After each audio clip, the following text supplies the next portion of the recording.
helping you nurture your life today, and that includes how to properly care for your fur babies. Here with ways you can nurture your four-legged friends is lifestyle expert and dog mom Anastasia Turchetta and her famous husky, Special Agent Gibbs, my good friend. Both of you, my good friends. Thank you for having us back, Maggie. We love it here. And we love having you, and Gibbs is such a good boy all the time. Thank you. He really is. He feels right at home here, and we like that. He does feel right at home. That's a true story. Let's start with pet wellness. The term pet wellness, to you, what does it really mean? And what do you think are some aspects of it that people overlook? That is such a great question, because I think we overemphasize the health and nutrition aspect, like, oh, your food and your vet visits, which although very important, but what we kind of miss is the emotional aspect of it.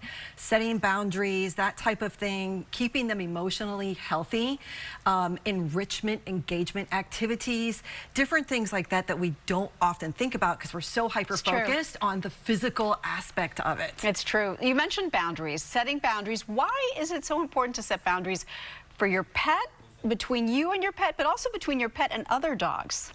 That's another great question. Boundaries for us, think about it, we flow better when we know what to expect from ourselves and from others. Our pets look to us. So Cesar Millan, I'm going to quote him, we're the pack leader. So when you're a pack leader, your dogs look to you to thrive in structure, routine, consistency, positive reinforcement. Think about it, if you get positive reinforcement, don't you want to do that again and again? So boundaries for us could be anything from safe environments. So you saw the wheel, the pet wellness wheel. So very similar to the model of the human wellness wheel.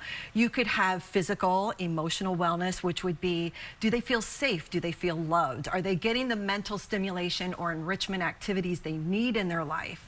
As far as social activity, social wellness, very important for a dog. They are pack dogs or pack animals. Think of how it feels like instead of isolation, they're with their friends sometimes. Know when they're overstimulated or when they're not, or overwhelmed. Environmental, very important to look at this wheel, because when you think of an environment, it should be clean and safe. But sometimes in the aspect of moving, like with hurricanes or hurricane evacuation, it's important for them because they feel that. They don't feel safe. We don't feel safe. So it's important to look at that wheel.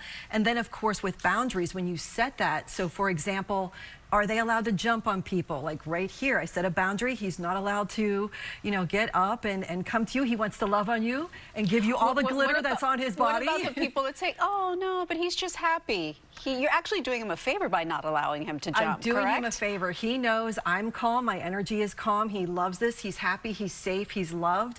And that's where they thrive. I love that. How about, how they're intuitive and they pick up what you're putting out? You said you're calm, so he's calm. Yes. Our daily routines, our emotional well-being, does that impact the dog as well? There are a couple of research studies out there that have shown us our dogs mirror our emotions, so they know by your facial expressions. You could, just like your kids, they know the no expression. They know when you can get away with something. They know when they've done something that maybe probably was outside their boundaries. So for example, Gibbs does sleep with us, but he has a sheet on the bed. He knows if the sheet is off and the bed is made, no-go zone. Really? No-go zone, but it's really funny. As soon as I bring that sheet out at night, he knows. So it's just different things that they pick up on. They pick up on your emotions, your tone of voice. And there's also studies that show if you live with a depressed or an anxious individual, the dog's stress hormone, cortisol, is also higher. Oh. So your energy is the environment they live in, which goes back onto the wheel. It's important to think about it like a checklist. Absolutely. So, we like takeaways. Yes. So give us 2 small shifts that every pet owner can make this week to greatly improve the overall wellness of their pet. 2 small, I would say consistency would be one, and positive reinforcement would be the other. Consistency. Yes. Because when you think, like, my dog is not well trained, that ship has sailed. If you stick with it, like everything else in life, can you make that shift? You can make the shift. Yes, absolutely. We're adaptable, and so are they. We just need the structure and basically like a roadmap to look forward to, and we are their leaders, so they will follow us. And they want to, right? They definitely want to. It's their way of service and love. Consistency, and what was the other one? Consistency and positive reinforcement. We can do that. Thank you, Anastasia. Thank you for having us. And thank you, Gibbs. And we'll share Anastasia's advice on BloomTampaBay.com. And before we go, take a break. It's time for today's Bloom Trivia question.